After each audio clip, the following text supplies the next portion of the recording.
नाजरीन आदाब, मुअज़्ज़िज़ ख़वातीन और हज़रात, जैसा कि आप जानते हैं हमारा बहुत ही अच्छा ये लाइव प्रोग्राम शुरू हुआ था। हुई ताख़ीर तो कुछ बाइस से ताख़ीर भी था। बीच में लाइट चली गई और लाइट जाने के बाद मोबाइल कहीं बच्चों के हाथ लग गया तो उन्होंने लाइट चलते-चलते ही डिस्कनेक्ट कर दिया।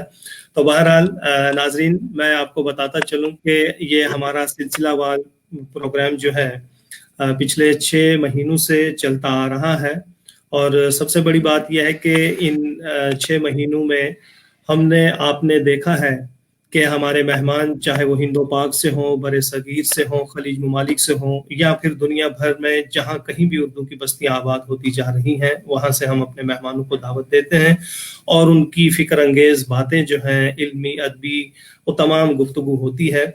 इसी सिलसिले की कड़ी हमारा आज का ये प्रोग्राम है जिसमें हमारे आज के मेहमान मोहतरम नासिर नाका गवा साहब हैं। जापान से इनका ताल्लुक है और सबसे बड़ी बात यह है कि ये एक ऐसी वेबसाइट को चला रहे हैं कि जो ऑनलाइन दुनिया में सबसे ज़्यादा पढ़ी और देखी जाने वाली वेबसाइट है, यानी कि उर्दू अखबार है ऑनलाइन, उर्दू नेट जापान। तो मैं सबसे पहले नासिर साहब आपका एक बार फिर से इस्तकबाल करता हूँ, आपको खुशामदीद कहता हूँ अपने इस इल्मी अदबी पेज पर आप आए, क्योंकि मैं जानता हूँ आप बहुत मसरूफ़ तरीन शख्स हैं, लेकिन उसके बावजूद आपने हमारी दावत कबूल की, आप यहाँ आए, बहुत-बहुत शुक्रिया। बहुत शुक्रिया आपका भी आरिफ साहब, थैंक यू सो मच, बहुत अच्छा लगा। और शुक्रिया नाजरीन, मैं यहाँ बताता चलूँ कि इन तक हमारी रसाई जो है सलमा सनम साहिबा की वसातत से हुई है और अभी हमारे साथ वो जुड़ी हुई थी, जो हम लाइव कुछ ही अरसा पहले कर रहे थे। तो अल्हम्दुलिल्लाह मैं इनके बारे में उतनी तफसीलात आपको नहीं बताऊंगा, चूँकि हम खुद मेहमान से पूछते हैं ताकि एक सनद भी रहे कि उन्होंने कहा था कि मैं कब, कहाँ, कैसे ये सफ़र जो है तय कर पाया हूँ। इनके बारे में मैं इतना ज़रूर बताता हूँ कि ये हैं सदर जो जापान इंटरनेशनल जर्नलिस्ट एसोसिएशन है, उनके ये सदर हैं और मुदीर भी हैं, बानी भी हैं ऑनलाइन अखबार उर्दू नेट जापान। और इसके अलावा इन्होंने इल्मी अदबी दुनिया में बेहतरीन काम किया है। सफ़रनामे के हवाले से उर्दू में एक बहुत ही कदीम और बेहतरीन रिवायत जो है सफ़रनामों की रही है।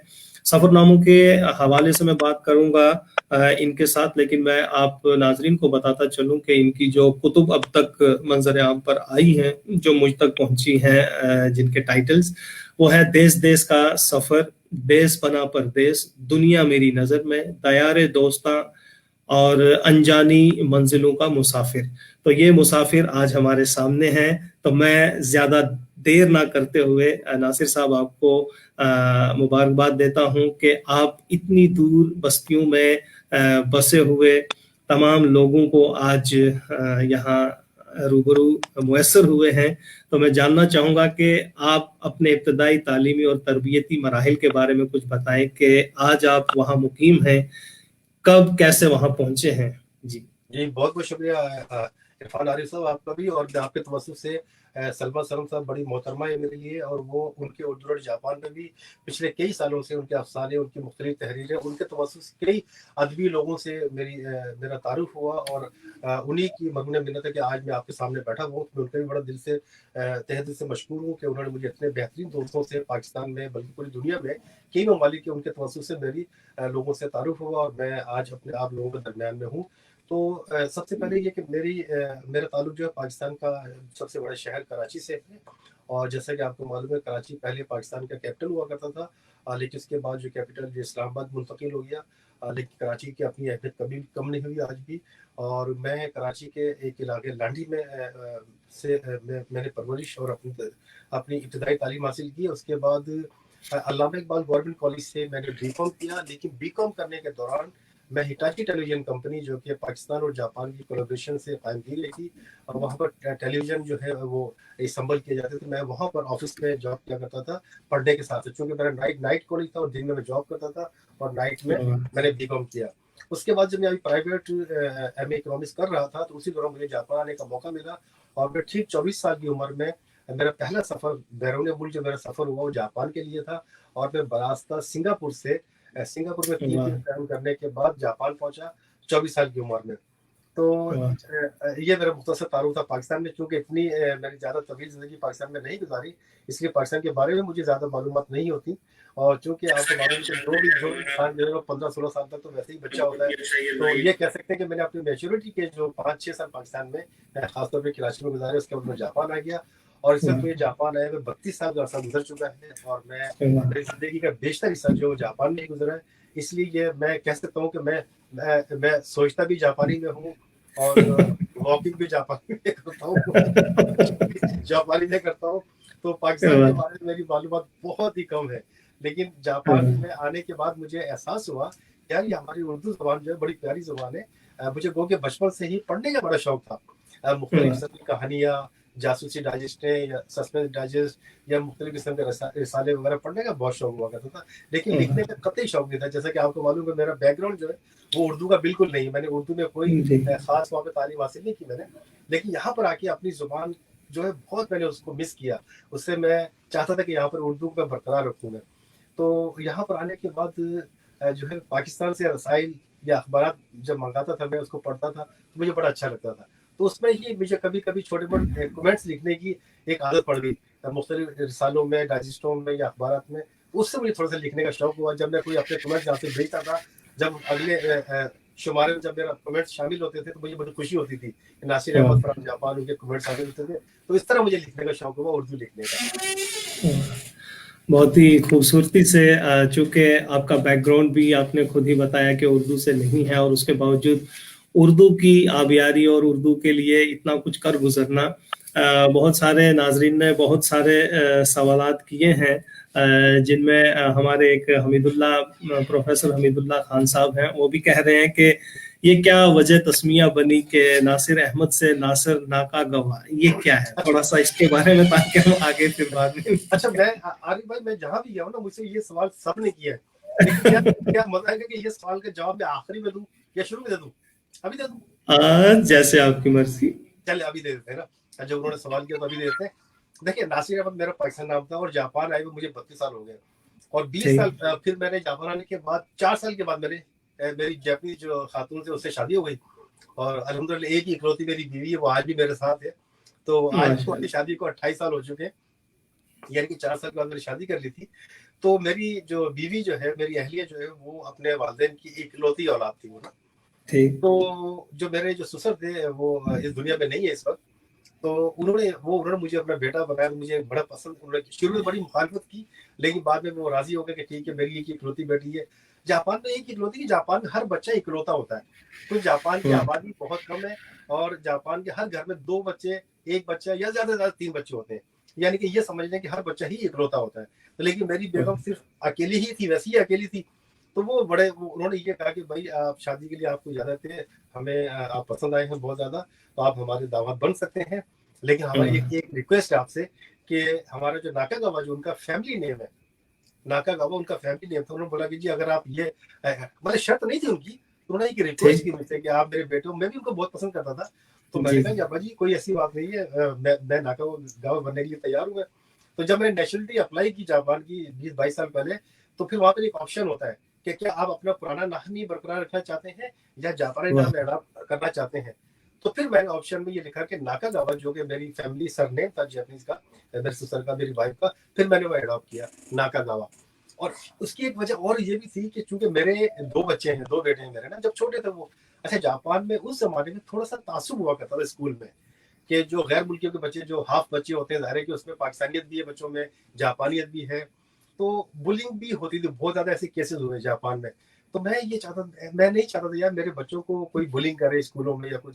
इस लिहाज से उनके नाम भी मैंने आधे जापानी रखे, आधे पाकिस्तानी रखे और उनका फैमिली नेम जो है वो मैंने नाकागावा ही रखा ताकि वो एहसास कमतरी का शिकार ना हो और उन्हें बुलिंग का वो ना हो। लिहाजा फिर मैंने नाकागावा रखा और नाकागावा नाम रखते ही जो मैं बहुत ज़्यादा पॉपुलर हो गया जापान में, ये नासिर नाकागावा नाम से। अच्छा नाकागावा का मतलब जो है ये होता है, इसका मतलब होता है सेंट्रल रिवर, यानी कि मरकजी दरिया। वाह मरकजी सेंट्रल रिवर, जी जी रिवर, मरकजी ठीक है दरिया, बहुत नाकागावा।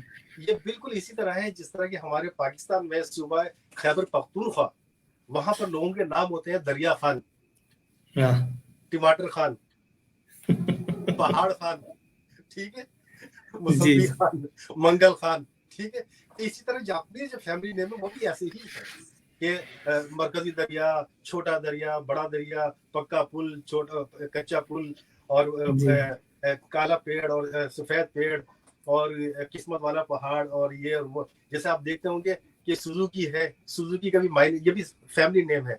नारिता फैमिली नेम है, हानेदा फैमिली नेम है, और यामाहा वाह, फैमिली नेम है। इनके मतलब यही है कि लाल पहाड़, मोटा पहाड़, पैसे वाला पहाड़, किस्मत वाला पहाड़, बड़ा बड़ा वाह। छोटा।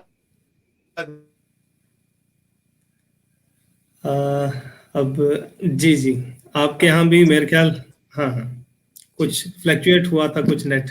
बीच में फोन आया था किसी का, वो मैंने अच्छा फिर से अच्छा, वापस कट किया। गया। जी, तो बहरहाल नासिर भाई, जो भी आपने ये किताबें मंजर आम पर लाई हैं, इससे पहले मैं ये भी जानना चाहूँगा कि आपने जितने भी ये असफार किए हैं, किस किस मुल्क में आप गए, और वहाँ की क्या तहजीबी रिवायात रही, वहाँ उन ममालिक में उर्दू का कितना चलन था, और क्या वजूहात बनी कि ये किताबें एक एक करके मंजर आम पर आई हैं।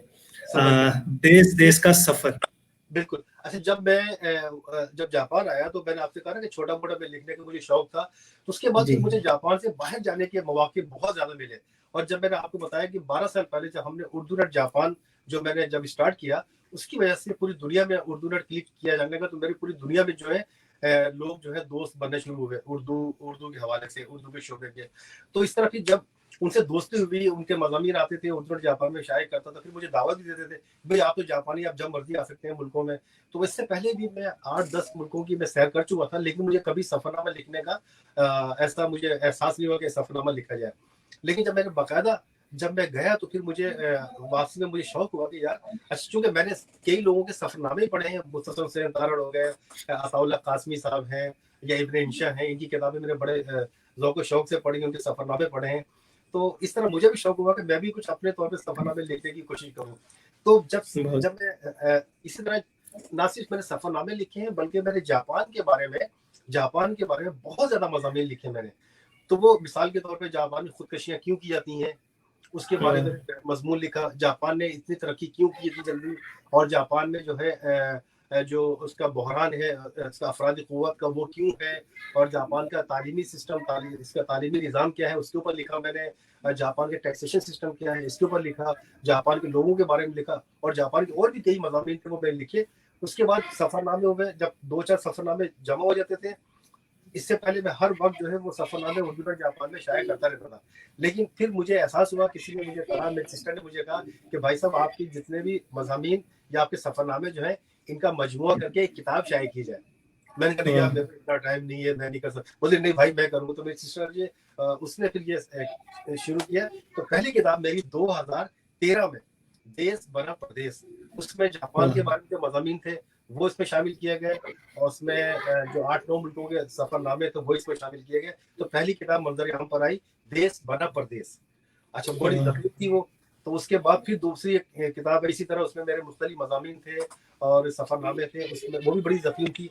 3 साल के बाद फिर वो आई। तो उसके बाद लोगों ने कहा कि यार, इतनी ज़ख़ीम किताब जो है लोगों को पढ़ना मुश्किल हो जाती है, लोग समझते हैं कि पता नहीं क्या लिखा हुआ इसमें, इसको थोड़ा सा कम करें, इसका हजम कम करें।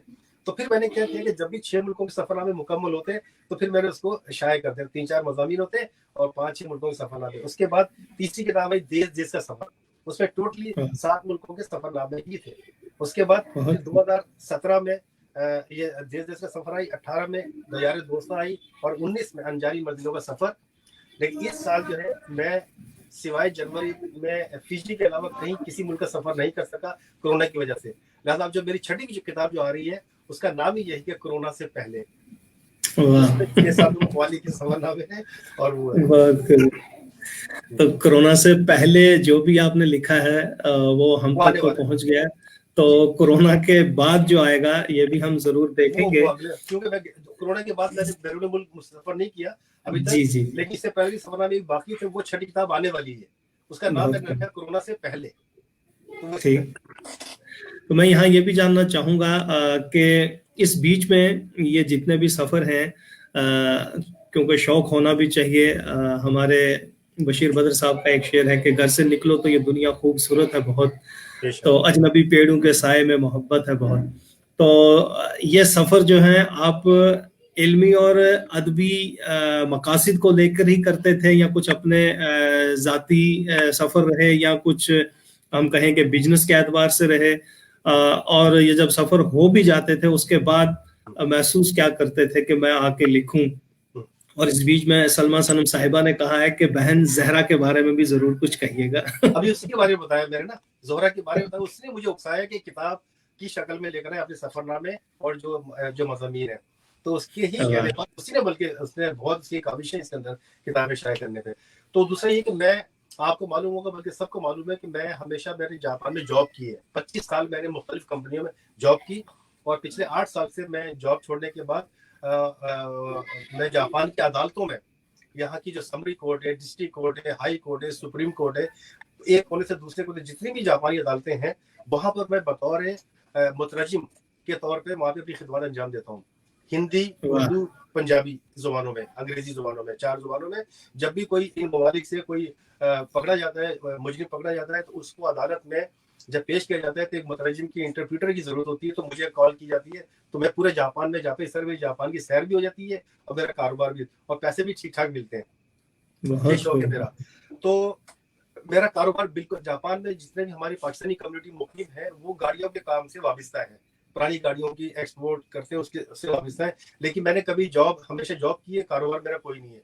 लिहाजा मैं जब भी किसी मुल्क में गया हूँ तो कारोबारी मकासद मेरे कतई नहीं थे, सिर्फ मुझे मुल्क देखने का शौक था। और वहां पर जो मेरे दोस्त हुआ करते थे, उनके बुलावे पे मैं वहां जाता था, जो कि of course Urdu net Japan के दोस्त थे, तो वो मुझे बुलाते थे और मैं जाते जाता। मेरा मकसद सिर्फ उन लोगों से मिलना होता था, या उर्दू के बारे में जाके उनसे गुफ्तगू करना, अच्छे दोस्तों से मुलाकात करना।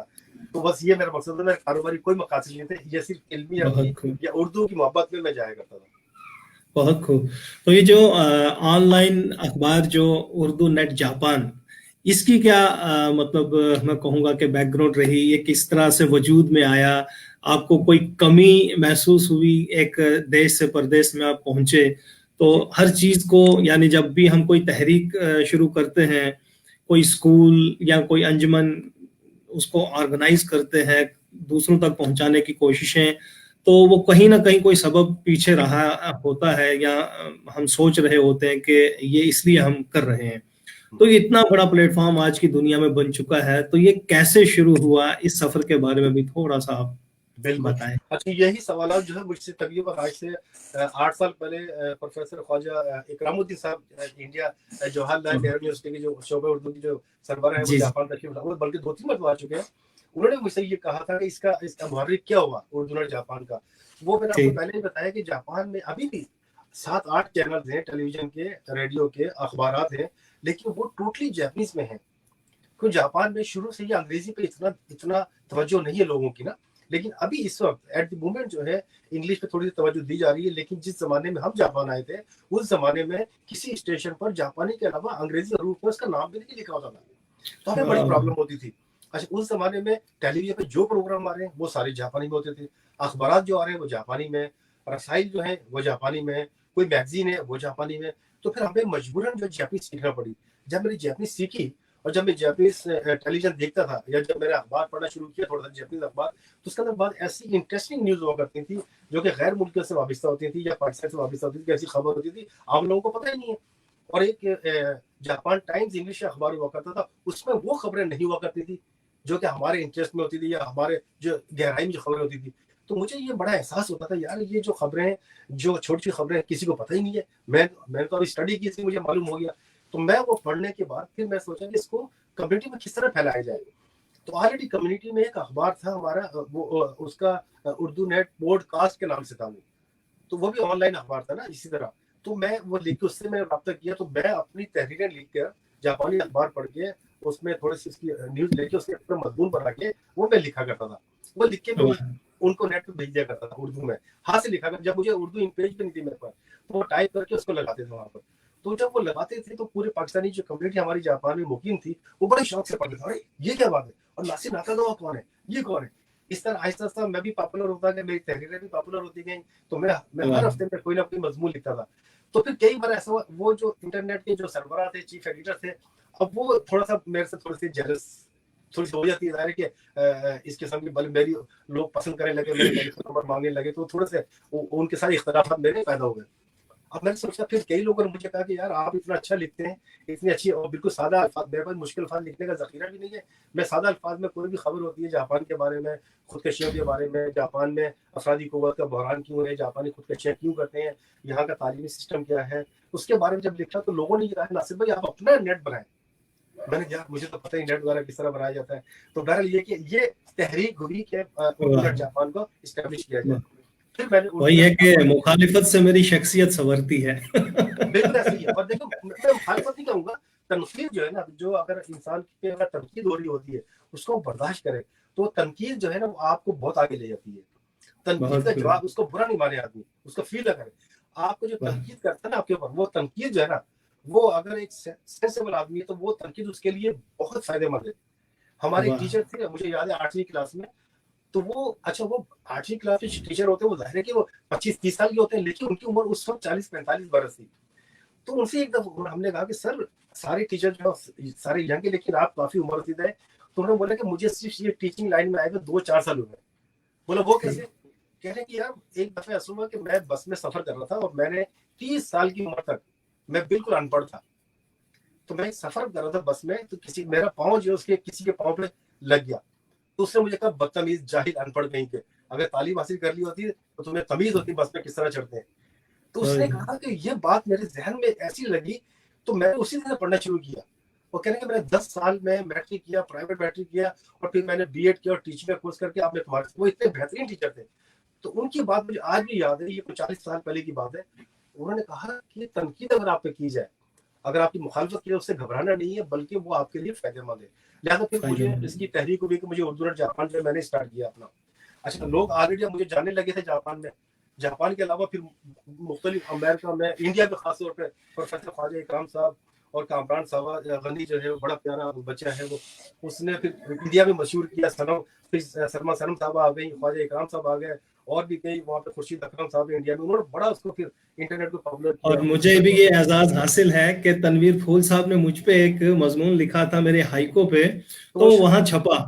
तो मैंने उनसे पूछा जी ये कहा, तो ये जापान की एक बहुत बड़ी वेबसाइट, या ऐसे कोई 2-3 साल पहले की बात है। तो मैंने कहा जी वाह।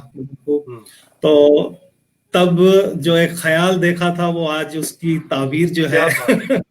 कई ऐसे लोग हैं, कई ऐसे राइटर्स हैं कि जो कि किसी के तवज्जुह से उन्होंने मुझे भेजा, उनसे मेरी मुलाकात हुई। तनवीर फूल साहब जो है, इनका ताल्लुक भी, मैं कराची लांडी में रहता हूँ, ये कुरंगी में रहते हैं, यानी कि 2 किलोमीटर के फासले पर। तो हमारे बचपन या एक ही इलाके में गुजरा है। तो ये पिछले 50 साल से जो अमेरिका में है, और पिछले 12 साल से रोज़े अव्वल से ही उर्दू जापान पे ये अपनी शायरी लिख रहे हैं। तो जब से इनसे मेरी उनसे थे, लेकिन अभी तक मेरी इनसे मुलाकात नहीं हो सकी। लेकिन इनके तवज्जुह से भी कई लोगों का मुतारिफ हुआ। मैं अमेरिका के अलावा Sweden, Australia, New Zealand, Malaysia, Indonesia, India और इस तरह के कई ममालिक में ना। बेशक बेशक। अभी हाल ही में ये जो कोरोना का ये वबाई दौर चल रहा है, इस दौर में जो भी ऑनलाइन, चाहे वो नातिया मुशायरे हुए या दूसरे मुशायरे हुए, तो उनमें कहीं ना कहीं उन्होंने मुझे अपने साथ शरीक रखा। तो मुझे ये मैं कहूँगा कि उनका बड़ापन है कि हमें याद रखा। यहाँ अली कोसी साहब जो हैं, आपको ईरान से कह रहे हैं कि नासिर भाई मैं ईरान से आपकी गुफ्तगू है। जी जी, तो कह रहे हैं कि जबरदस्त प्रोग्राम चल रहा है। फरीद नारवी साहब हैं, सलमा सनम साहिबा हमारे साथ हैं, फयाज खान साहब हैं, तलत सरोहा साहिबा हैं, हसन इमाम सिद्दीकी साहब हैं, मोहिउद्दीन उस्मानी साहब हैं, अलियास साहब हैं, और मोहम्मद सलीम शेख साहब हैं।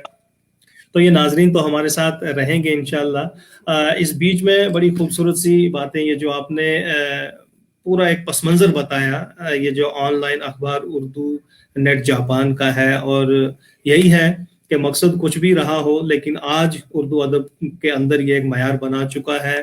खूबसूरत तहरीरें इस पे हैं, हम खुद भी इसका मुताला कर रहे हैं। इसके अलावा मैं यहाँ ये भी आपसे जानना चाहूँगा कि जो ये एक अदारा एक किस्म का बन चुका है, इसके बीच में कोई ऐसी मैं कहूँगा कि हदबंदी तो नहीं है कि इसमें जो लिखने पढ़ने वाले हैं या जो आप तक कोई मवाद पहुंचाना चाहते हैं, या अगर आइंदा भी पहुंचाना चाहे, तो उनके लिए क्या लाए अमल रहेगा, और किस तरह के मज़ामीन को आप ज़्यादा अहमियत देते हैं? क्या इसमें तमाम तर ये इल्मी अदबी ही तहरीरें हैं, या सियासत, या खेल, या दीगर जो हम कह सकते हैं कि दुनिया की तमाम तर जो खबरें हैं, या दुनिया के तमाम तर मज़ामीन जो हैं, साइंस हो, रियाजी हो, सोशल मीडिया हो, क्या ये भी इसका हिस्सा बनते हैं? बिल्कुल आपने सही कहा, इसमें कोई कैद नहीं है, there is no limitation. Urdu net Japan में किसी भी किस्म के मज़ामीन शाया होते रहते हैं और हम बिल्कुल इसी तरह लगाते हैं। उसमें बाज़ औक़ात मैं एडिटिंग भी नहीं करता, जैसे उनके अल्फाज होते हैं वैसे ही लगाता हूँ, लेकिन हमने ये पहले से ऐलान कर रखा है कि इसमें इंतहा पसंद, मजहबी इंतहा पसंदी या सियासी इंतहा पसंदी, जिसमें गाली गलौज, नाज़ेबा अल्फाज इस्तेमाल किए जाते हैं, वो इस्तेमाल ना किए जाए।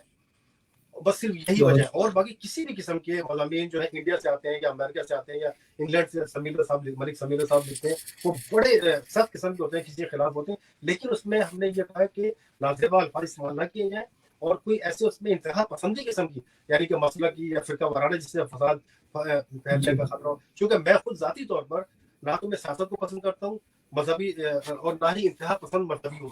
मैं एक नॉर्मल इंसान बन के एक अच्छे अखलाक के साथ जिंदगी गुजारना चाहता हूँ, और यही लोगों से तवक्को करता हूँ कि मजहब जो है हर इंसान का जाती मसला है।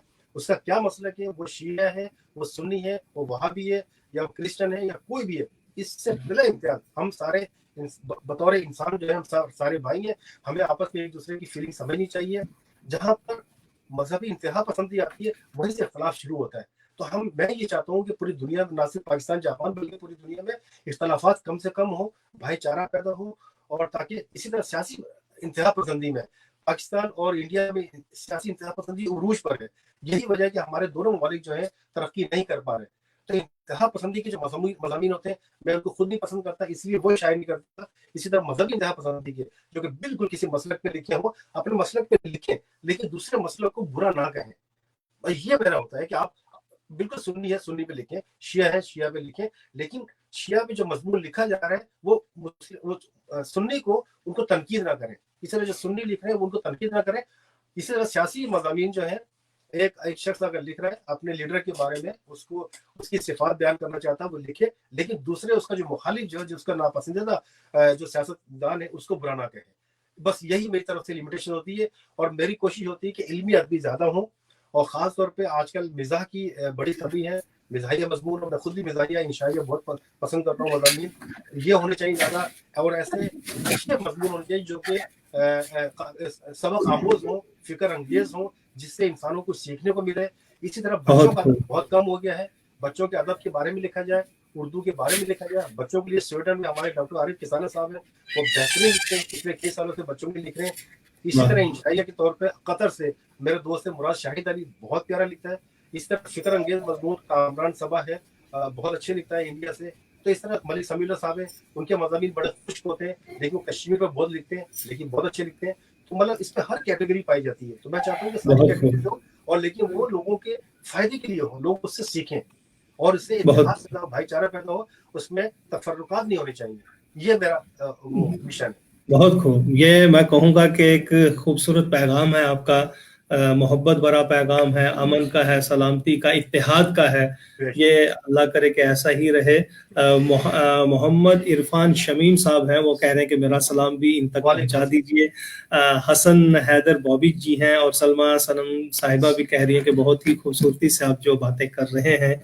शुक्रिया शुक्रिया।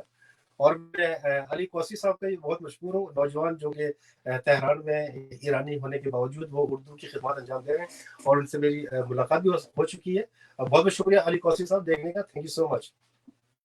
अभी खुद मेरे ख्याल से कुछ प्रॉब्लम होगी है, लेकिन मैं मुझे नहीं मालूम कि लोग देख रहे हैं मुझे या नहीं, लेकिन मैं जब तक खामोश रहता हूँ जब तक कि आरिफ साहब वापस नहीं आते।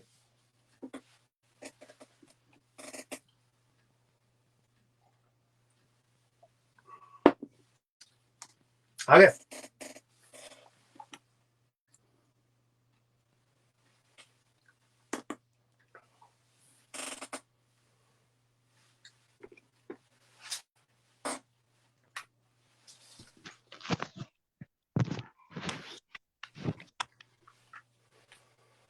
हेलो जी जी जी, मेरी आवाज पहुंच रही है ना? पहुंच रही है, पहुंच रही है। हाँ, बस वही लाइट फिर चली गई। बहरहाल शुक्र है कि मैंने ये ऑन रखा था अपना मोबाइल। तो मैं ये यहाँ ये जानना चाहूँगा कि वहाँ जो इस वक़्त जापान में उर्दू के अदीब या शायर हैं, उनके साथ आपकी कहीं महफ़िलें या कुछ मजलिसें रहती हैं? और अगर रहती हैं तो किस अंजुमन के ज़ेर साया हैं या किस तरह ये आप वहाँ मिल बैठते हैं? कुछ अदीब, शायर, दोस्त जो हैं, इल्मी अदबी मुफ़क्किर जो हैं, कैसे आप मिलते हैं? कब मिलते हैं? कुछ माहाना या हफ्तावार कोई ऐसी कुछ एहतमाम रखा है?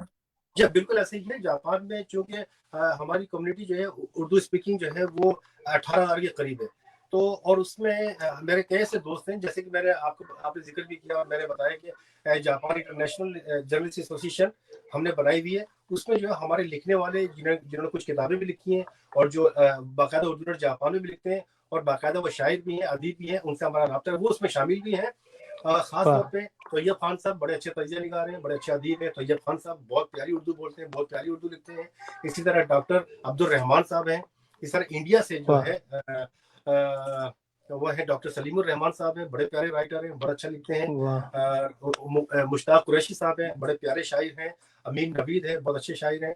और मिर्जा वाह! शहजाद है, बहुत सारे लोग हैं, अदबी लोग हैं और ये लिखते भी हैं और शायरी भी करते हैं। हम लोग बाकायदा यहाँ पर कोई मुशायरे वगैरह का एहतमाम तो नहीं कर पाते, लेकिन हमारी नशिस्तें अक्सर होती रहती हैं। मैं हर हफ्ते में मैं तो खैर रोजाना ही शाम को कहीं ना कहीं जा रहा होता हूँ, अदबी दोस्तों से या दूसरे जो कारोबारी दोस्त होते हैं उनसे मुलाकातें करनी, ये करना मेरा रोज की ये रूटीन है, ये मेरा रोज का मामूल है। लेकिन बाकायदा कभी हम लोग जैसे अदबी लोग मिल रहे हैं, चलो आज मिलते हैं, उससे 5-6 हमारे ऐसे दोस्त हैं। मिर्जा शहजाद साहब हैं, तैयब खान साहब हैं, सैयद नैयर साहब हैं, यासिर गिलानी साहब हैं, अमीन नवीद हैं। इस तरह के कई लोग हैं जो कि मिल बैठते हैं कभी हम लोग, फिर वो एक मुशायरा भी हो जाता है, छोटा सा खाना पीना भी हो जाता है और अदबी गुफ्तगू भी हो जाती है। तो है ऐसी ऐसी नशिस्तें, मतलब कोई टाइम फिक्स नहीं है, लेकिन जब चाहे ऐसा हो जाता है। क्योंकि जापान में एक बात और बता दूंगा आपको कि जापान में जो हमारी पाकिस्तानी कम्युनिटी और जो है वो मुंतशिर है पूरे जापान में। क्योंकि वो उनका ताल्लुक जो है गाड़ियों के काम से है और गाड़ियों का काम करने के लिए आपको जगह की जरूरत नहीं है, आप अपने ऑफिस में बैठ के भी कर सकते हैं। लिहाजा हर इंसान ने, हर पाकिस्तानी ने अपनी पसंद के शहर में जो है अपनी जो जो कयाम जो किया, अपनी पसंद के इलाके में उसने घर लिया हुआ है। तो लिहाजा जब किसी को इकट्ठा करना होता है तो बहुत मुश्किल हो जाता है, जो सारे लोग दूर दूर रहते हैं। लेकिन जब मैं कभी किसी को इकट्ठा करता हूँ, मेरे भी किताब नहीं आती है, उसकी तकरीब रुनुमाई करनी होती है, तो फिर मैं उस मौके पर जो है तकरीबन 200-300 लोग जमा हो जाते हैं। या जब कोई हमारा कोई मेहमान आए, प्रोफेसर डॉक्टर ख्वाजा इकराम साहब आए, या इंग्लैंड से मलिक समील्ला साहब आए, या ऑस्ट्रेलिया से मिर्जा तारिक साहब आए, या स्वीडन से डॉक्टर आरिफ किसान आए, तो उस मौके में हमारे एक मौजूद मेहमान आए, तो फिर अपने दोस्तों को फ़ोन करता हूँ, वो फिर जमा होते हैं, 50-60 लोग जमा हो जाते हैं, नॉर्वे से, डेनमार्क से। अब अक्सर अमेरिका से, इंग्लैंड से मेरे दोस्त आते रहते हैं, इंडिया से भी आते रहते हैं। उस वक्त जो है फिर हम लोग इस किस्म की अदबी नशीर जो है उसका एहतमाम करते हैं, 50-60 लोगों को बुलाते हैं। जब मेरी कोई नई किताब आती है तो 300 लोगों को बुला लेते हैं। तो ये सिलसिला चलता रहता है, इसके लिए कोई टाइम फिक्स नहीं है। जी, जी, जी। तो बहरहाल अच्छा है कि मिल बैठते हैं और कहीं न कहीं इल्मी और अदबी जो गुफ्तगू हो रही है बिल्कुल। या होती रहती है, ये बहुत अच्छी हैं और ये महफ़िलें होनी भी चाहिए। जी। मैं यहाँ क्योंकि जब भी हमारे मेहमान आते हैं तो हम वहाँ के अदबी मंज़रनामे को ज़रूर देखना चाहते हैं। जापान से मैं ये जानना चाहूँगा कि वहाँ स्कूलों में या कॉलेजों में या यूनिवर्सिटी में क्या कहीं कुछ उर्दू का कोई मज़मून जो है वो पढ़ाया जाता है? और इसी के साथ-साथ अगर हम बाहर की दुनिया में देखें, कोई अख़बार उर्दू में है इस वक़्त, कोई ऐसा मैगज़ीन उर्दू में है जो मतलब पब्लिक के लिए, आवाम के लिए या तो गवर्नमेंट की सतह पर या आप जैसे जो खादिम उर्दू हैं, वो इस वक़्त शाया कर रहे हैं? जी, बिल्कुल। जापान में उर्दू जो है, आपने जिस तरह कहा कि स्कूलों में, कॉलेजेस में या यूनिवर्सिटी में, जापान जो है मेरे ख्याल दुनिया में दूसरे नंबर पे जहाँ पर यूनिवर्सिटी की तादाद सबसे ज़्यादा है। अच्छा, लेकिन जापान की 3 मेजर यूनिवर्सिटीज़ में टोक्यो यूनिवर्सिटी, उसका जो लैंग्वेजेस जो डिपार्टमेंट है उसमें, और ओसाका यूनिवर्सिटी, और एक यहाँ पर है बुंका यूनिवर्सिटी। वहाँ पर जो है उर्दू के बाकायदा शोबे कायम हैं। और सबसे ज़्यादा जो स्टूडेंट हैं वो उसमें टोक्यो यूनिवर्सिटी में है, तकरीबन 70 स्टूडेंट हैं। और एक साल में तकरीबन 50-60 स्टूडेंट जो है बीए मास्टर करने के बाद निकलते हैं। और इसी तरह ओसाका यूनिवर्सिटी में भी हैं और बुंका दाइगक में भी हैं। और इनको तालीम देने वाले जो हैं जैपनीज हैं, जिन्होंने आज से 40 साल पहले, 45 साल पहले खाताओका साहब हैं, बुजुर्ग हो चुके हैं, असाका साहब हैं और हागिवारा साहब हैं। और कई ऐसे दोस्त जिनके मुझे अभी नाम याद नहीं आ रही, जापानीज, उन्होंने बाकायदा पाकिस्तान से, कराची से, लाहौर की यूनिवर्सिटियों से उर्दू में PhD की, यहाँ पर आके उन्होंने बाकायदा उर्दू के शोबे कायम किए, और अल्हम्दुलिल्लाह इस वक्त जापान में सैकड़ों के हिसाब से जो स्टूडेंट जो है उर्दू पढ़ रहे हैं, और वो निकलते हैं और मुख्तलिफ शोबे में जाके अपनी खिदमत अंजाम दे रहे हैं। और जो फॉरेन मिनिस्ट्री है जापान की, उसमें जो अपनी खिदमत अंजाम देते हैं, उसमें कई एक ऐसे ऑफिसर है, मिसाल के तौर पे ईसोमुल्ला साहब है, वो कराची में कॉन्सुलेट जनरल हैं, वो उर्दू बेहतरीन बोलते हैं, बल्कि हमसे अच्छी बोलते हैं। इसी तरह मेरे हमनाम नाकागावा साहब हैं, जो कि इस्लामाबाद में यूनिवर्सिटी उसमें एम्बेसी में है, वो उर्दू बड़ी बेहतरीन बोलते हैं, बड़ी बेहतरीन लिखते हैं। यहाँ पर जितने 8-9 प्रोफेसर हैं जो कि जापानीज हैं लेकिन उर्दू पढ़ाते हैं, लेकिन हर यूनिवर्सिटी में एक प्रोफेसर पाकिस्तान से भी उन्होंने बुलाया हुआ है, जो कि अपनी खिदमत अंजाम देते हैं असिस्टेंट प्रोफेसर के तौर पे। यानी कि उर्दू का मुस्तकबिल यहाँ पर अच्छा है। और जापानीज जो है, बहरहाल दूसरी जुबानों के मुकाबले में ज्यादा उनका डिमांड तो नहीं है, लेकिन फिर भी साल में 70, 80, 90 स्टूडेंट जो है उर्दू की तालीम हासिल करके मास्टर BA करके निकलते हैं, और मुख्तलिफ शोबों जाके अपना वो उसको कैश करते हैं, अपनी मुलाजमतें उनको मिलती है उस बेस के ऊपर। बल्कि मैं खुद कहूँगा, उर्दू ने मुझे इतना फायदा पहुंचाया है कि आज उर्दू जो है, ये मेरी हॉबी थी, मेरी सरगर्मी थी, ये मेरा मशगला था, जो कि मेरा रोजगार भी बना हुआ है। यानी कि मैं अदालतों में जाता हूँ, इससे उर्दू की बेस पर हूँ मैं। अगर मुझे उर्दू लिखना पढ़ना ना आती तो आज मैं इतनी बेहतरीन जो रोजगार नहीं मिल सकता था मुझे। तो मैं ट्रांसलेशन करता हूँ मुख्तलिफ किस्म के, तो इसलिए जापान में उर्दू की बड़ी अहमियत है, और जितने प्रोफेसर हैं वो बड़े बेहतरीन तरीके से उर्दू पढ़ा रहे हैं। खताओका साहब एक बुजुर्ग उर्दू के प्रोफेसर हैं, जो कि बुमका यूनिवर्सिटी के उर्दू शोबे के वो रह चुके हैं। उन्हें पाकिस्तान की हुकूमत पाकिस्तान की तरफ से सितारा इम्तियाज भी मिल चुका है उनकी खिदमत की एवज में। उन्होंने बांगे दराज जो अल्लामा इकबाल की है, उसकी शायरी को उन्होंने जापानीज में ट्रांसलेशन किया है। तो स्कूलों में, कॉलेजों में तो नहीं है, लेकिन इन यूनिवर्सिटीज में उर्दू बाकायदा पढ़ाई जा रही है। और उर्दू पढ़ने के बाद वो बच्चे कहाँ जाते हैं, वो मुख्तलिफ पुलिस स्टेशन में जाते हैं। बड़े बड़े शहर जो है यहाँ के, वहाँ पे जो बड़े बड़े पुलिस स्टेशन है, वहाँ पर जरूर आपको एक उर्दू बोलने वाला पुलिस ऑफिसर मिलेगा। और उर्दू नेट जापान भी जो है, जापान में जो बड़े बड़े शहरों के जो पुलिस स्टेशन है, वहाँ पर उर्दू नेट जापान बाकायदगी से देखा जाता है। और उर्दू पढ़ने वाला जो पुलिस ऑफिसर है, वो बाकायदा उसमें जो शाया होने वाली खबरें, जो मज़ामीन रहते हैं, उसकी ट्रांसलेशन करते हैं। वाह। इस बीच में उर्दू अखबार या कोई रसाइल वगैरह का वहाँ चलन है, कहीं निकल रहे हैं? जी, आज से तकरीबन 20 साल पहले एक नवाई टोक्यो के नाम से हमारे दोस्त हैं अथर सिद्दीकी साहब, उन्होंने इसकी बुनियाद डाली थी। वो तकरीबन 5-6 साल तक चलता रहा। बड़ा प्यारा मैगजीन था, उसमें उर्दू के बारे में इंडिया पाकिस्तान की खबरें हुआ करती थी। लेकिन इस वक्त जो है, आपको मालूम है कि ये सोशल मीडिया इतना आम हो गया है, अब उर्दू नेट जापान में भी लोग, मैं नहीं समझता कि इसकी इतनी अहमियत रह गई है। सोशल मीडिया इतनी तेजी से मतलब ये बढ़ा है, फेसबुक हो गया, वाइबर हो गया, व्हाट्सएप ग्रुप हो गया, ईमो हो गया, इसके ऊपर जो है लोग फौरी तौर पर अपनी तहरीरें डालते हैं, उसका रिजल्ट उनके सामने आ जाता है। लिहाजा ऑनलाइन अखबार की भी अहमियत कम हो गई है, और जो पेपर जो अखबार आते हैं, जो मैगजीन है, उनकी भी अहमियत बहुत ज्यादा कम हो गई है। उसके बावजूद ताहम जापान में अभी एक अखबार, एक हबीबुर रहमान साहब हैं, और हमारे एक दोस्त हैं मेहर अजीम साहब, उन्होंने एक अखबार निकाला हुआ है। वो बाकायदा महीने में एक दफा निकलता है, वो उर्दू की शक्ल में होता है। इसके अलावा कोई ज्यादा यहाँ पर उर्दू में मवाद अखबारी शक्ल में नजर नहीं आता।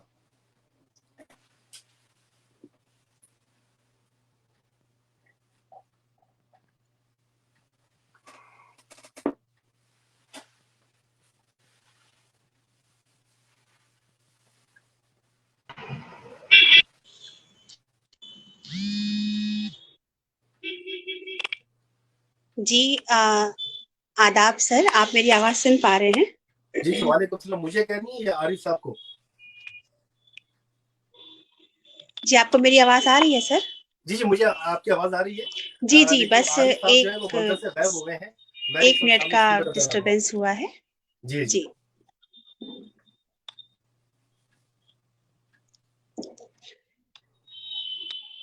जी फरमाइए।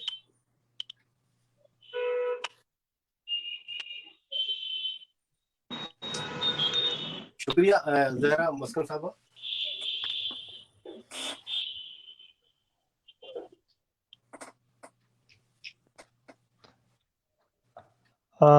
आज नेट की इतनी दिक्कत आ रही है बीच में, मैं चाहूंगा कि कंट्रोल रूम में हमारी प्रतिमा सिन्हा, अगर आप तैयार हो तो प्लीज थोड़ा सा आप कैरी ऑन करें।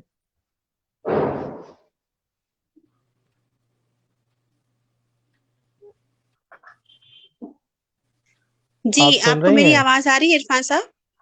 जी हाँ, जी हाँ। जी जी जी। आ, मैं चाह रहा हूँ कि आप इसको थोड़ा सा कैरी ऑन करें, यहाँ नेट नहीं चल रहा है मेरा आज। जी। जी जी जी जी, आप चाहें तो एक आप जो सवाल आपको करना है आप कर ले, मैं उसको फिर एंड करूंगी। आप प्लीज कोई सवाल, ताकि सर कुछ बोलते रहें, फिर मैं इन आती हूँ।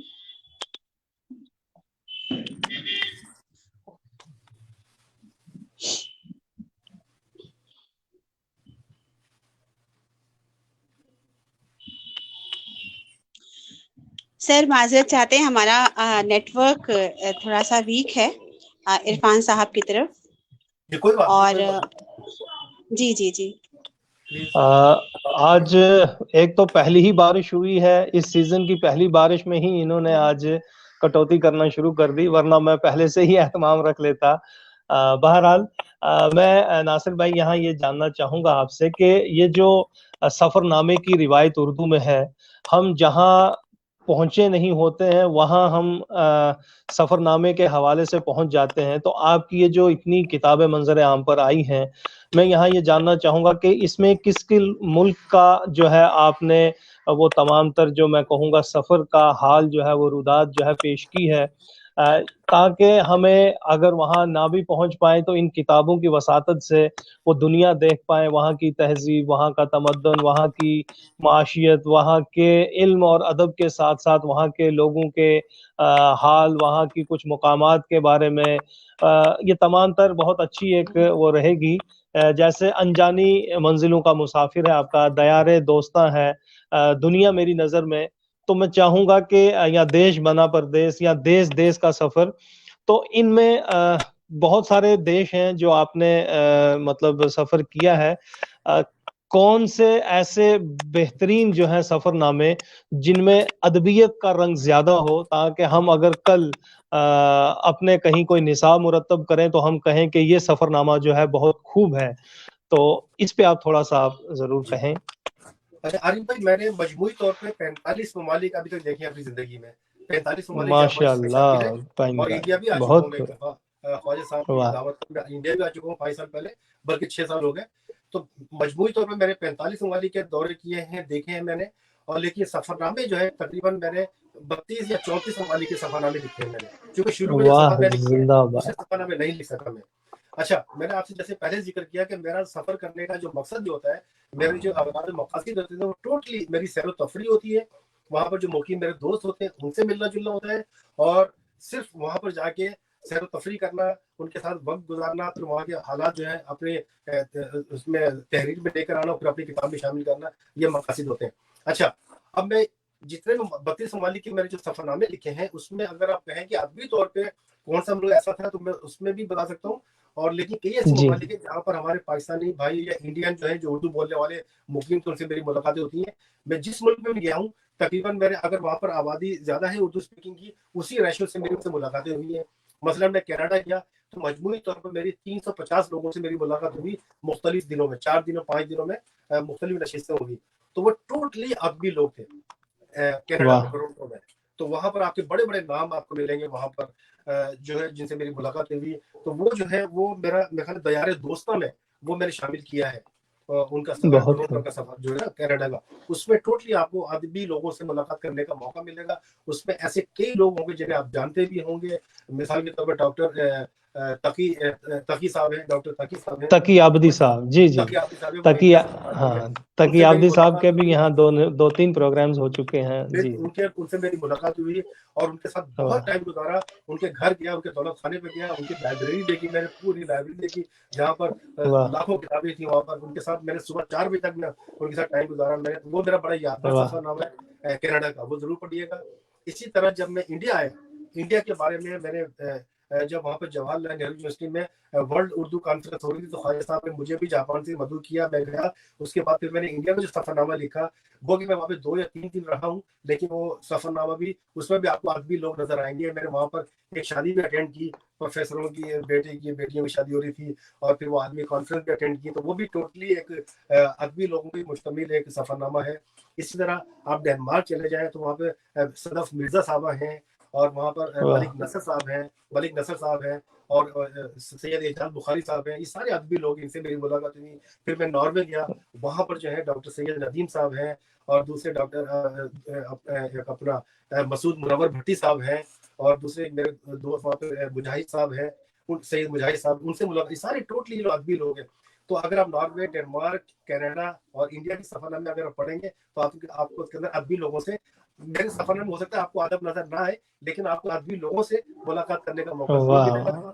और मैंने अपने सफरनामों में ये थोड़ा सा किया कि मैंने उसमें तस्वीरें शाये करने का, तस्वीरें डालने का जो है मैंने एक रुझान पैदा किया, जो कि आज से पहले मैं देखता था पुराने सफरनामा निगार जो हुआ करते थे उसमें कोई तस्वीर नहीं हुआ करती थी, तो मैंने कलर तस्वीरें उसमें डाली, जिसकी वजह से बहुत लोग उसको पसंद भी करते हैं।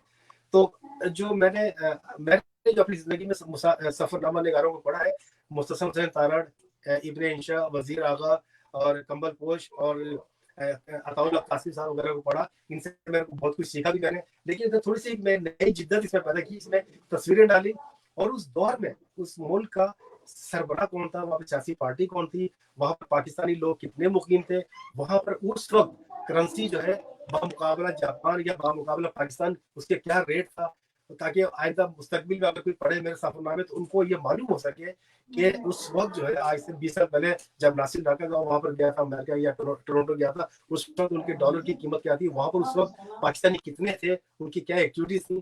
तो ये सारा मेरा एक काम होता है सफरनामे में लिखने का कि हमारे पाकिस्तानी जो है वहाँ पर क्या कर रहे हैं, उनकी एक्टिविटीज क्या है, किस किस्म का कारोबार कर रहे हैं, उनके मुआशी हालात कैसे हैं, उनके प्रॉब्लम्स क्या हैं, वहाँ पे मजहबी उनकी एक्टिविटीज कैसी है, वहाँ की हुकूमत जो उनके साथ क्या उनका रवैया है, ये सारा जो मेरा एक वो होता है कि मैं अपने सफरनामे में इसको शामिल करूँ और वहाँ की यादगार तस्वीरें 20-25 तस्वीरें जो है वो इसमें जरूर अपने सफरनामे में शामिल करता हूँ। और उनके बकायदा जो दोस्त मेरे होते हैं वो मेरे हीरो होते हैं, वो सफरनामे में शुरू से लेके एंड तक मेरे साथ साथ रहते हैं। बहुत खूब। इस बीच में हमारे साथ सरोज शाह हैं, सलमा सनम साहिबा हैं, फयाज खान साहब हैं, जहरा मुस्कान साहिबा हैं, सैयद इरफानुल्लाह कादरी साहब हैं, आफ्ताब मीर साहब हैं। ये तमाम लोग हमें देख भी रहे हैं, सुन भी रहे हैं। लेकिन सलमा सनम ने कहा है कि नासिर साहब की नसर में मिजाह की चाशनी है, तो इसलिए इनके सफरनामों में से किसी एक का इक्तबास आप जरूर सुने। तो अगर आपके पास किताबें हों, एक तो हम उनका दीदार भी कर लें कि अगर किताबें हैं उनका थोड़ा दीदार भी हो जाएगा, और अगर किसी एक इक्तबास को पढ़ लें तो चलिए एक नमूने के तौर पे हमें एक। ओके, सबसे पहले तो मैं अपनी किताबों को मैं आपको इंट्रोडक्शन कर रहा हूँ। ये है मेरी पहली किताब 2013 में, देश बना परदेश। इसमें जो है जापान के बारे में बहुत ज्यादा लिखा है कि जापान में शादी ब्याह कैसे होता है, यहाँ की तजहीज़ तकफीन क्या होती है, यहाँ का जो टैक्सेशन सिस्टम है वो क्या है, यहाँ का तालीमी निज़ाम क्या है, पूरी दुनिया से मुख्तलिफ कैसे है, जापानी खुदकशियाँ क्यों करते हैं, जापान की तरक्की का राज क्या है, और इसके अलावा 8 ममालिक के पाकिस्तान समेत चाइना का भी इसमें सफरनामे भी शामिल है। ये मेरी पहली किताब 2013 में शाये हुई। उसके बाद ये मेरी दूसरी किताब दुनिया मेरी नजर में, अस्सलाम वालेकुम, ये मेरी दूसरी किताब है और जिसमें 7-8 ममालिक के सफरनामे हैं और गाहे बगाहे जो मेरे मज़ामीन उर्दू और जापान में शाये होते रहते हैं, इंशाइया या कोई सीरियस मजमून होते हैं, वो भी इसमें शामिल है। ये मेरी दूसरी किताब है, ये 2015 में शाये हुई, 2016 में शाये हुई। इसमें इंडिया का सफरनामा भी शामिल है। उसके बाद ये मेरी तीसरी किताब है जिसमें रोमानिया का और स्वीडन का, फिनलैंड वगैरह का सफरनामे इसमें शामिल है। ये मेरी तीसरी किताब 2017 में शामिल हुई जी। उसके बाद ये 2018 में इसमें मेरे फिक्री मज़ामीन, इंशाइये, मुख्तसर अफसाने भी शामिल है। इसमें चिली, युगांडा और दूसरे ममालिक के सफरनामे इसमें शामिल हैं। और ये पिछले साल 2019 में मेरी 5वीं किताब शायद हुई, अनजानी मंजिलों के मुसाफिर, जिसमें भी 6-7 ममालिक के सफरनामे और मेरे कुछ इंशाइया और फिक्री मज़ामीन है। तो मैं आपको अपनी एक किताब से तकरीबन 10 मिनट का एक अपना इंशाइया में सुनाना चाहूँगा, अगर आप लोग चाहें तो। जी जी जी जरूर। तो एक ऐसा मज़ाहिया तहरीर जो है मैं आपको सुनाना चाहता हूँ, जो कि जिससे हम सब गुजरे हैं। जी। अब अचानक अगर मुझे पहले मालूम होता मैं उसको निशान लगा के रख लेता। अजीज सावंत साहब हैं, वो कह रहे हैं कि बहुत ही अच्छी कारकर्दगी है आपकी। जी, बहुत बहुत शुक्रिया आपका।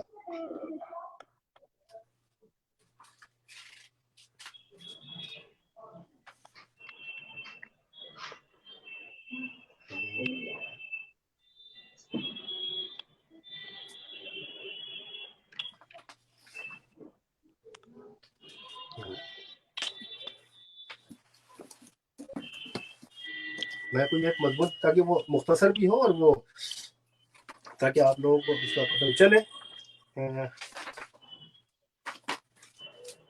और इसी बीच में बता दूं कि बहुत ही खूबसूरत बातचीत चल रही है ये, और सफरनामा हम सबको सुनने का ये जो एजाज हासिल हो रहा है, जी तो सफरनामा सुनने के लिए हम सब तैयार हैं सर। बहुत शुक्रिया। प्लीज मैं आप आपको एक अपना जी एक मज़ाहिया मजमून सुनाना चाहूंगा, पढ़ के सुनाना चाहूंगा। आप लोग रेडी हैं, तैयार? जी बिल्कुल 10 जी मिनट जी लगेंगे, बिल्कुल 7-8 बिल्कुल मिनट लगेंगे। अच्छा, उसका नाम जो जी है बिल्कुल बिजनेस कार्ड यानी कि विजिटिंग कार्ड का जी तबादला और उसका इस्तेमाल। दौरे हाजिर का जी विजिटिंग कार्ड, जिससे बिजनेस कार्ड या तारुफी कार्ड भी कहा जा सकता है, जो अमूमन किसी पहली मुलाकात पर एक दूसरे को पेश किया जाता है। तारुफी कार्ड या विजिटिंग कार्ड के इस्तेमाल का आगाज आज से कोई 100 साल कबल हुआ, जिसका मकसद सामने वाले मुलाकाती को अपना मुख्तसर तारुफ पेश कराना होता है। शुरू में इस तारुफी कार्ड पर सिर्फ लोग अपना नाम लिखा करते थे, और जो जमाना तरक्की करता गया उसके अस्पताल में भी तब्दीली आती गई, और आज आप देख सकते हैं कि तारुफी कार्ड पर किसी शख्स के साथ जाती कवायद के अलावा उसका phone number, fax number, company का नाम, ईमेल एड्रेस वगैरह भी और सरगर्मियां तक दर्ज होती हैं, और कई लोग उस कार्ड पर अपनी हालिया या जवानी की तस्वीर भी इस्तेमाल करते हैं। ये तारुफी कार्ड दो अजनबी अफराद को एक दूसरे से मुतारिफ करवाने में बहुत मददगार साबित होते हैं। दुनिया के मुख्तलिफ ममालिक में उसे एक दूसरे को पेश करने के आदत है। जापानी जुबान में वाह उसे रेशी कहते हैं। जापान में जब दो अफराद एक दूसरे को अपना तारुफी कार्ड पेश करते हैं, तो पहले अपने जिस्म को खम करते हैं और इस कार्ड को दोनों हाथों से यूं थामते हैं कि उसकी उंगश्त शहादत एक हुक की शक्ल में, यानी उंगली टेढ़ी करके और दोनों अंगूठों को ऊपर रखकर, यानी दोनों हाथों की वाह चुटकी बनाकर उसे दरमियान से इस तरह पकड़ते हैं उसका नाम सामने वाले शख्स को वाज़ेह तौर पर नजर आए, और इसी झुकने वाले अंदाज से सामने वाले शख्स को पेश करते हैं ताकि वो आसानी से उसे पकड़ सके, और यही अमल सामने वाला करता है, और बहिरत वक्त दोनों एक दूसरे का कार्ड तब्दील कर लेते हैं। ये निहायत ही मुहसिब तरीका है जो जापान में राइज है। ताहम मैंने कई ममालिक के लोगों से तारुफी कार्ड का तबादला किया है, और अक्सर और बेशतर लोगों को देखा है कि वो अपना तारुफी कार्ड अपने बटुए या जेब से निकालते हैं और बड़ी बेदिली से दाएं या बाएं हाथ में दबाकर उसे पेश करते हैं। यह तारुफी कार्ड वसूल करने वाला भी अगर उसी कबील से ताल्लुक रखता है, तो वो भी यही तरीका इख्तियार करता है, उस कार्ड पर एक सरसरी से नजर डालकर उसे जेब में रख लेता है। और कुछ लोग ऐसे भी होते हैं जो कार्ड पर सरसरी नजर डालना भी गवारा नहीं करते और उसे लेकर बराह रास्त अपनी जेब में डाल लेते हैं, और बाकायदा जब नशिस्त होती है तो फिर एक दूसरे का नाम और काम जानने की कोशिश करते हैं। जापानी लोग अपना तारुफी कार्ड पेश करते वक्त अपना नाम भी आवाज बुलंद बताते हैं और मुख्तसर सा तारुफ भी करवाते हैं, और जब नशिस्त कायम करते हैं तो दोनों अशखास एक दूसरे के तारुफी कार्ड को जेब में रखने की बजाय सामने रखी हुई मेज पर अपने करीब ही पड़े बड़े सलीके से रख लेते हैं और दौरान गुफ्तगू गाहे बगाहे उस कार्ड पर नजर डालते रहते हैं। मुझे वक्त अजीज के चंद बड़े मुअज़्ज़िज़ लोगों और आला अहदेदारों से तारुफी कार्ड का तबादला करने का मौका मिला है, क्योंकि मुझ में जापानियत भी समा गई और पाकिस्तानियत तो खैर खून में शामिल ही है, जो कभी कभी जोश मारती है। ताहम अक्सर व बेशतर कार्ड पेश करने का मेरा अंदाज भी जापानी होता है। अगर मेरा मुखातिब जापानी है तो वो भी मेरा कार्ड दोनों चुटकी बनाकर वसूल करता है। अगर सामने वाला हम वतन है तो मेरी चुटकी से कार्ड यूं उछकता है जैसे कौवा किसी मासूम बच्चे से बिस्किट का टुकड़ा उछकता है। एक मुअज़्ज़िज़ हम वतन आला अहदेदार से जब एक इशाइया की तकरीब में मुलाकात हुई तो उसने भी ऐसा ही किया जैसे कौवा करता है, और मेरा कार्ड लेकर बेदिली से जेब में रख लिया। जब इशाइया की तकरीब अख्ताम को पहुंची और सारे मेहमान खाना खा चुके, तो मस्कूरा वाला मुअज़्ज़िज़ मेहमान और मैं इत्तेफाक से आमने सामने थे और हमारे दरमियान खाने की मेज हायल थी। खाना बहुत खुश जायका और मजेदार था, जो बकरे या दुम्बे के गोश्त की कढ़ाई का था। अमूमन ऐसे खानों से इंसाफ करने के बाद गोश्त के छोटे छोटे टुकड़े या रेशे बराह रास्त शिकम की दोजख में जाने से बचने के लिए दांतों या दाढ़ों के दरमियान घुस बैठते हैं, दरमियानी खला में घुस बैठते हैं। यही कुछ मेरे सामने तशरीफ फरमा मुअज़्ज़िज़ मेहमान के साथ हुआ। उन्हें खिलाल की शदीद जरूरत महसूस हुई तो फौरी तौर पर खिलाली तिनका उन्हें मैसर न हुआ तो अपनी जुबान से काम लेने लगे, और जुबान में खिलाली तिनका बनाते हुए उन्होंने अपनी बत्तीसी का चक्कर लगाया, जो रेशे आसानी से जदे जुबान आए उन्हें बजरिया जुबान शिकम में धकेला, मगर एक ढीठ किस्म का रेशा जो पिछली दाढ़ में मजबूती से पंजे गाड़ चुका था जुबान के हाथ नहीं आ रहा था, जिसकी वजह से उन्हें बड़ी बेचैनी हो रही थी। उन्होंने कई बार अपनी जुबान से उस ढीठ रेशे पर मुख्तलिफ हमले किए मगर नाकामी हुई, तो उन्होंने अपनी बाएं जेब पर हाथ मारा जहां पर मेरा तारुफी कार्ड रखा हुआ था, उसे निकाला और जुबान को पीछे हटाकर अपना बड़ा सा मुंह खोला और शिकार ज़्यादा दाढ़ तक मेरे कार्ड के कोने मारने शुरू किए।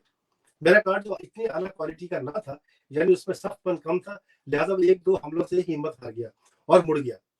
मौसूफ ने दूसरा कोना आजमाया तो वो भी हाँफने लगा। कार्ड के तीसरे कोने को आजमाया गया तो कुछ उम्मीद हुई, मगर उसने भी हथियार डाल दिए और मुड़ गया। अभी चौथा कोना बाकी था, वो उनकी तवक्कुआत पर पूरा उतरा और दाढ़ में छुपा गोश्त का रेशा उस आखिरी और इकलौते कोने के साथ बाहर आया, जो मुतअद्दिद हमलों से शदीद जख्मी हो चुका था।